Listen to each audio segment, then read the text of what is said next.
नमस्कार दोस्तों, तो स्वागत है आप सभी का हमारे YouTube चैनल टीच वेब में। आज है 16 अक्टूबर और आज हम 16 अक्टूबर के करंट अफेयर्स को कवर करने वाले हैं, जो कि आपके एग्जाम पर्सपेक्टिव से बहुत ही इंपॉर्टेंट होने वाले हैं। तो वीडियो में एंड तक बने रहे।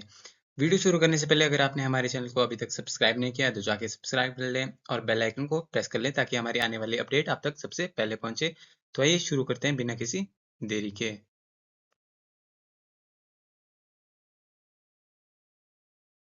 आज के करंट अफेयर का जो सबसे पहला क्वेश्चन है वो है, किसे मुंबई इंडियंस का मुख्य कोच नियुक्त किया गया है? ऑप्शन आपके पास सचिन तेंदुलकर, अजय जडेजा, वीरेंद्र सहवाग या फिर महिला जयवर्धने को। इसका जो राइट आंसर होने वाला है वो ऑप्शन नंबर 4 महिला जयवर्धने को। ठीक है, मुंबई इंडियंस ने आगामी सत्र के लिए महिला जयवर्धने को दक्षिणी अफ्रीका के मार्क वॉचर की जगह फिर से अपना मुख्य कोच नियुक्त किया गया है। जयवर्धने इससे पहले 2017 से लेकर 2022 तक एमआई के मुख्य कोच रह चुके हैं। ठीक है, आगे बढ़ते हैं। अगला क्वेश्चन है, सावरेन वेल्थ फंड्स द्वारा किसे विश्व का सबसे अमीर शहर घोषित किया गया है? ऑप्शन आपके पास टोक्यो, मुंबई, अबू धाबी या फिर पेरिस। इसका जो राइट आंसर होने वाला है वो ऑप्शन नंबर 3 अबू धाबी। ठीक है, अबू धाबी को संप्रभु धनी नीति के मामले में विश्व का सबसे अमीर देश घोषित किया गया है, जिसकी अनुमानित पूंजी 1.7 ट्रिलियन डॉलर है। ठीक है, इसके बाद ओस्लो, बीजिंग, सिंगापुर, रियाद और हांगकांग का स्थान आता है। ठीक है, 1950 के दशक में अबू धाबी में तेल की खोज की गई थी। अबू धाबी विश्व के शीर्ष ऊर्जा उत्पादों में से एक है, जिसके पास यूएई यानी कि संयुक्त अरब अमीरात के 95% तेल और 92% गैस का स्वामित्व है। ठीक है, तो किसे विश्व का सबसे अमीर शहर घोषित किया है वो ऑप्शन नंबर 3 अबू धाबी को। और यह किसने घोषित किया है? सावरेन वेल्थ ऑफ फंड्स द्वारा। ठीक है, आगे बढ़ते हैं। अगला क्वेश्चन है, किस देश की नौसेना के बहुउद्देशीय पोत समर्थक का जलावतरण किया है? जलावतरण यानी कि जब तैयार होकर उसे जल में उतारा जाए। ठीक है, तो किस देश की नौसेना के बहुउद्देशीय पोत समर्थक का जलावतरण किया? ऑप्शन आपके भारतीय नौसेना का, श्रीलंका नौसेना का, पाकिस्तानी नौसेना का या फिर मालदीवी नौसेना का। इसका जो राइट आंसर होने वाला है वो ऑप्शन नंबर 1 भारतीय नौसेना का। भारतीय नौसेना के बहुउद्देशीय पोत समर्थक का क्या है? जलावतरण किया गया है। भारतीय नौसेना के एल&टी शिपयार्ड द्वारा निर्मित दो बहुउद्देशीय पोत परियोजना के पहले जहाज को एल&टी कट्टुपल्ली में लॉन्च किया गया है। यह बहुउद्देशीय पोत जहाजों को खींचने, विभिन्न लक्ष्यों को लॉन्च करने और पुनः प्राप्त करने, मानव रहित स्वतः वाहनों का संचालन करने और अन्य कार्य करने में सक्षम होंगे। बहुउद्देशीय पोत 15 समुद्री मील की अधिकतम चाल प्राप्त कर सकते हैं और 106 मीटर लंबे और 16.8 मीटर चौड़े हैं। ठीक है, तो किस देश की नौसेना ने बहुउद्देशीय पोत समर्थक का जलावतरण किया? वो ऑप्शन नंबर 1 भारतीय नौसेना द्वारा। ठीक है, अगला क्वेश्चन है, किसने ई माइग्रेट पोर्टल और मोबाइल ऐप लॉन्च किया है? ऑप्शन है आपके पास पीएम मोदी द्वारा, डॉक्टर एस जयशंकर द्वारा, अमित शाह द्वारा या फिर राजनाथ सिंह द्वारा। इसका जो राइट आंसर होने वाला है वो option number 2 doctor S Jaishankar द्वारा। ठीक है, विदेश मंत्री डॉक्टर एस जयशंकर ने दिल्ली में संशोधित ई माइग्रेट V2.0 वेब पोर्टल और मोबाइल ऐप लॉन्च किया है। पोर्टल का उद्देश्य क्या है? भारतीय प्रवासियों के लिए सुरक्षित और कानूनी गतिविधियों को बढ़ावा देना। ठीक है, जिसमें कि आपके 2,81,000 पंजीकृत विदेशी नियोक्ता हैं। ठीक है, यह सतत विकास लक्ष्यों के लिए 2030 एजेंडा के लक्ष्य 10 के अनुरूप है, जो व्यवस्थित और जिम्मेदारी प्रवास की वकालत करता है। इसका मुख्य उद्देश्य किसके लिए है? भारतीय प्रवासियों की क्या है? सुरक्षा और कानूनी गतिशीलता को बढ़ावा देने के लिए। ठीक है, किसका? ई माइग्रेट पोर्टल का। ठीक है, तो किसके द्वारा ऐप लॉन्च किया गया है? यह क्या है? डॉक्टर एस जयशंकर द्वारा। ठीक है, आगे बढ़ते हैं। अगला जो क्वेश्चन है वो है, किसने चंद्रयान 3 के लिए आईएफ विश्व अंतरिक्ष पुरस्कार जीता है? ऑप्शन है आपके पास डॉक्टर एस जयशंकर ने, डॉक्टर एस सोमनाथ ने या फिर दिया मिर्जा ने या फिर पार्थ प्रीतम सेन गुप्ता ने। इसका जो राइट आंसर है वो option number 2 doctor S Somnath ने। इसरो प्रमुख डॉक्टर एस सोमनाथ को चंद्रयान 3 मिशन की उल्लेखनीय सफलता के लिए प्रतिष्ठित अंतरराष्ट्रीय अंतरिक्ष यात्री महासंघ यानी कि IAF विश्व अंतरिक्ष पुरस्कार से सम्मानित किया गया। पुरस्कार समारोह कहाँ पे? इटली के मिलान में आयोजित किया गया। चंद्रमा के दक्षिणी ध्रुव के पास चंद्रयान-3 की ऐतिहासिक लैंडिंग ने भारत को यह उपलब्धि हासिल करने वाला कौन सा देश बनाया? पहला देश बना दिया है। ठीक है, तो IAF विश्व अंतरिक्ष पुरस्कार किसने जीता है? वो है डॉक्टर S सोमनाथ ने। ठीक है, आगे बढ़ते हैं। अगला क्वेश्चन है, किसको महारत्न का दर्जा मिला जो विशिष्ट PSU समूह में शामिल हुआ है? ठीक है, ऑप्शन है आपके पास engineers India limited, container corporation of India limited, Bharat electronics limited या फिर हिंदुस्तान एरोनॉटिक्स लिमिटेड। इसका जो राइट ऑप्शन है वो option number 4 Hindustan aeronautics limited को महारत्न का दर्जा मिला जो विशिष्ट PSU समूह में शामिल हुआ है। ठीक है, हिंदुस्तान एरोनॉटिक्स लिमिटेड HAL को महारत्न का दर्जा दिया गया है जो कि 13 अन्य शीर्ष सार्वजनिक उपक्रमों में शामिल है, जिससे इसे रणनीतिक निर्णय, संयुक्त उद्यमों और निवेश में अधिक स्वायत्तता प्रदान हुई है। HAL के प्रभावशाली वित्त वर्ष 2023-24 के प्रदर्शन में 28,162 करोड़ रुपए का कारोबार और 7,595 करोड़ रुपए का निव्वल लाभ शामिल है। ठीक है, हिंदुस्तान एरोनॉटिक्स लिमिटेड की स्थापना कब हुई है? 22 दिसंबर 1940 को। और इसके जो अध्यक्ष और प्रबंधक महानिदेशक है उनका क्या नाम है? वो है DK सुनील। ठीक है, और हिंदुस्तान एरोनॉटिक्स लिमिटेड का जो मुख्यालय कहाँ पे है वो है आपके बेंगलोर में। ठीक है, आगे बढ़ते हैं। अगला जो क्वेश्चन है वो है, 5वें राष्ट्रीय जल पुरस्कार 2023 के विजेता कौन रहा है? ठीक है, ऑप्शन है आपके पास ओडिशा, उत्तर प्रदेश, गुजरात या फिर पुडुचेरी। इसका जो राइट ऑप्शन होने वाला है वो है ऑप्शन नंबर 1 ओडिशा। ठीक है, माननीय केंद्रीय जल शक्ति मंत्री श्री CR पाटिल ने 5वें राष्ट्रीय जल पुरस्कार के विजेताओं की सूची को घोषित किया है। सर्वश्रेष्ठ राज्य की श्रेणी में प्रथम पुरस्कार किसे मिला है?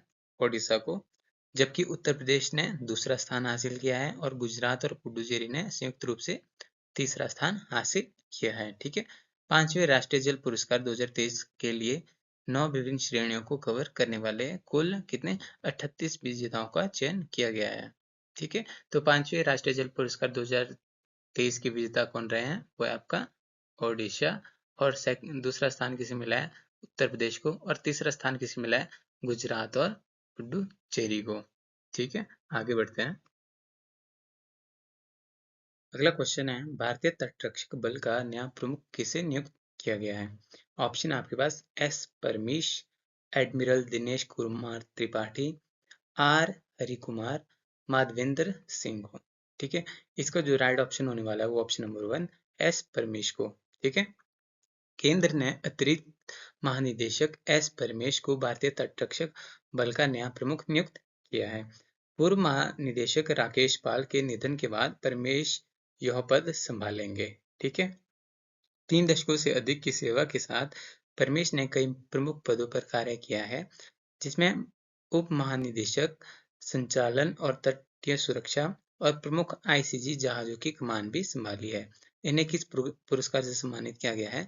राष्ट्रपति तटरक्षक पदक से। ठीक है, किसे? S परमेश को। ठीक है, तो यह कौन भारतीय तटरक्षक बल का नया प्रमुख नियुक्त किसे किया गया है? वो है आपके S परमेश को। इससे पहले कौन थे? वो है आपके राकेश पाल, जिनका की निधन हो गया है। उसके बाद ही परमेश को यह पद दिया गया है। ठीक है,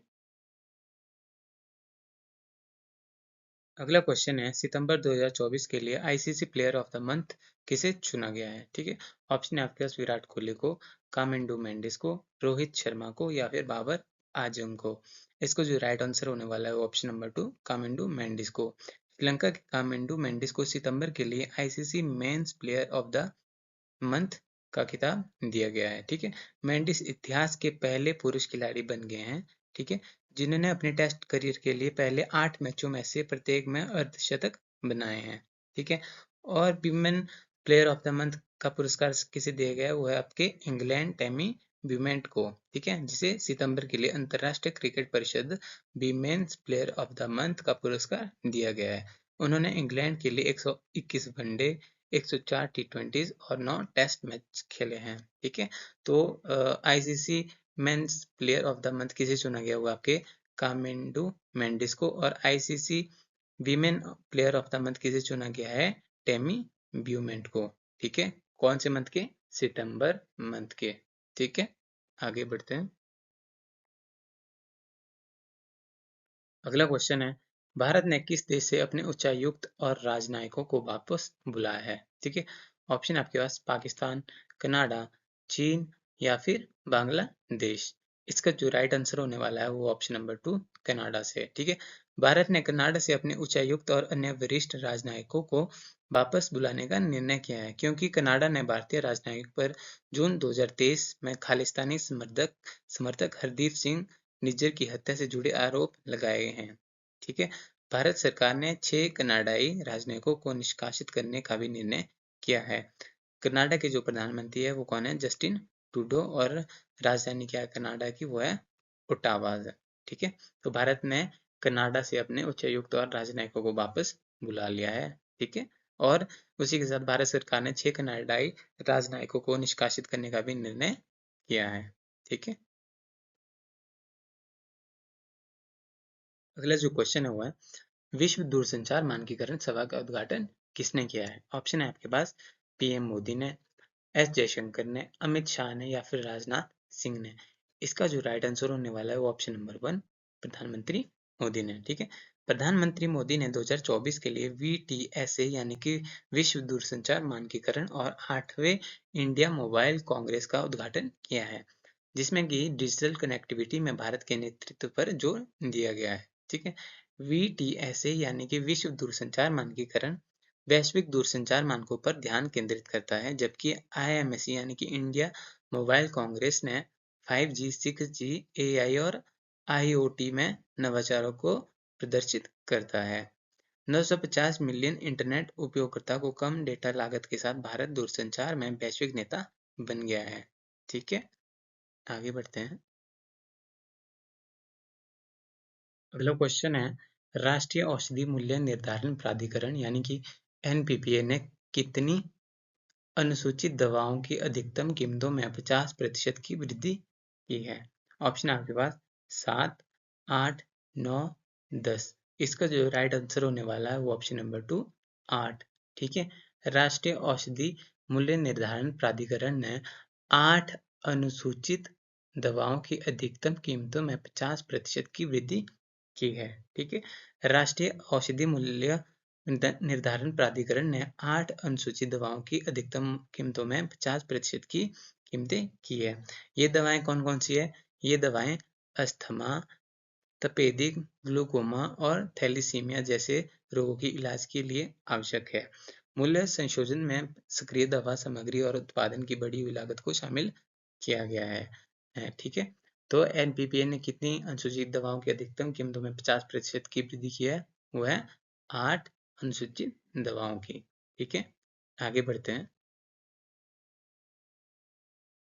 अगला क्वेश्चन है, डैश और कोलंबिया ऑडियोविजुअल सह निर्माण समझौते पर हस्ताक्षर करेंगे। ऑप्शन आपके पास पाकिस्तान, कनाडा, चीन या फिर भारत। इसका जो राइट ऑप्शन होने वाला है वो ऑप्शन नंबर 4 भारत। भारत और कोलंबिया ऑडियोविजुअल सह निर्माण समझौते पर हस्ताक्षर करेंगे। ठीक है, इस समझौते के तहत दोनों देशों के रचनात्मक, वित्तीय और तकनीकी संसाधनों को एक साथ लाया जाएगा। इसका उद्देश्य दोनों देशों के बीच संस्कृति संबंधों और सद्भावना को बढ़ाना है। कोलंबिया क्या है? 17वां देश बन गया है जिसके साथ भारत ने इस तरह के समझौते पर हस्ताक्षर किए हैं। यानी कि कोलंबिया और भारत ऑडियोविजुअल सह निर्माण समझौते पर हस्ताक्षर कौन सा देश बन गया है? कोलंबिया, वो है 17वां, जिसके साथ भारत ने ऑडियो विजुअल सह निर्माण समझौते पर हस्ताक्षर किया है। ये द्विपक्षीय संबंधों को बढ़ावा मिलेगा। जो कोलंबिया की राजधानी वो है बोगोटा। ठीक है, और वहाँ के राष्ट्रपति का क्या नाम है? गुस्तावो पेट्रो, जो कि 34वें राष्ट्रपति है कहाँ के? कोलंबिया के। ठीक है, तो भारत और कोलंबिया ने ऑडियो विजुअल सह निर्माण समझौते पर हस्ताक्षर किए हैं। ठीक है, आगे बढ़ते हैं। अगला जो क्वेश्चन है वो है, किसने बृहस्पति के चंद्रमा की जांच के लिए यूरोपा क्लिपर लॉन्च किया है? ठीक है, ऑप्शन आपके पास भारतीय अंतरिक्ष अनुसंधान संगठन इसरो या फिर national aeronautics and space administration NASA China national space administration CNSA या फिर रॉसकोस्मोस जो कि आपका रूस का है। ठीक है, इसको जो राइट ऑप्शन होने वाला है वो ऑप्शन नंबर 2 नासा द्वारा। ठीक है, national aeronautics and space administration द्वारा बृहस्पति के चंद्रमा की जांच के लिए किसे यूरोपा क्लिपर लॉन्च किया है। क्या किया है? यूरोपा क्लिपर लॉन्च किया है। नासा ने ग्रहों की खोज के लिए अपना सबसे बड़ा अंतरिक्ष यान यूरोपा क्लिपर लॉन्च किया है। मिशन का उद्देश्य यह पता लगाना है कि बृहस्पति के चंद्रमा यूरोपा में जीवन सहायक स्थिति है या नहीं। इसके उपसतह महासागर पर ध्यान केंद्रित करना है। सौर ऊर्जा से चलने वाला यह अन्वेषण यान 5.5 वर्षों में 2.9 बिलियन किलोमीटर की यात्रा करने के बाद 2030 में बृहस्पति तक पहुंचेगा। कब पहुंचेगा ये? 2030 में। ठीक है, अंतरिक्ष यान संभावित रहने की क्षमता के लिए यूरोपा के बर्फ के खोल और उपसतह महासागर का अध्ययन करेगा। ठीक है, तो किसके द्वारा बृहस्पति के चंद्रमा की जांच के लिए यूरोपा क्लिपर लॉन्च किया हुआ है? नासा के द्वारा। ठीक है, आगे बढ़ते हैं। आज के जो हमारा अंतिम क्वेश्चन है वो है 75वीं अंतर्राष्ट्रीय अंतरिक्ष यात्री कांग्रेस कहाँ शुरू हुई? ऑप्शन आपके पास भारत, जापान, इटली या फिर पेरिस। इसका जो राइट आंसर होने वाला है वो ऑप्शन नंबर 3 इटली में। ठीक है, 75वीं IAC यानी कि अंतर्राष्ट्रीय अंतरिक्ष यात्री कांग्रेस मिलान में शुरू हुआ जो कि इटली में है, जिसमें कि 10,000 से अधिक वैश्विक अंतरिक्ष विशेषज्ञों और पेशेवरों ने भाग लिया है। इस कार्यक्रम की जो विषय वस्तु है वो है रिस्पॉन्सिबल स्पेस फॉर सस्टेनेबिलिटी, पर्यावरण संरक्षण के साथ अंतरिक्ष प्रौद्योगिकी उन्नति को संतुलित करने पर जोर देता है। 200 से अधिक तकनीकी संयंत्र चंद्रमा और मंगल के सतत अन्वेषण को संबोधित करेंगे। ठीक है, जो इटली के जो राष्ट्रपति है वो है सर्जियो मटारेला और प्रधानमंत्री है जॉर्जिया मेलोनी। ठीक है, और इटली की राजधानी क्या है? रोम। ठीक है, तो 75वीं अंतर्राष्ट्रीय अंतरिक्ष यात्री कांग्रेस कहाँ शुरू हुई? वो है आपकी इटली में। कहाँ पे? इटली में कहाँ पे? मिलान में। ठीक है,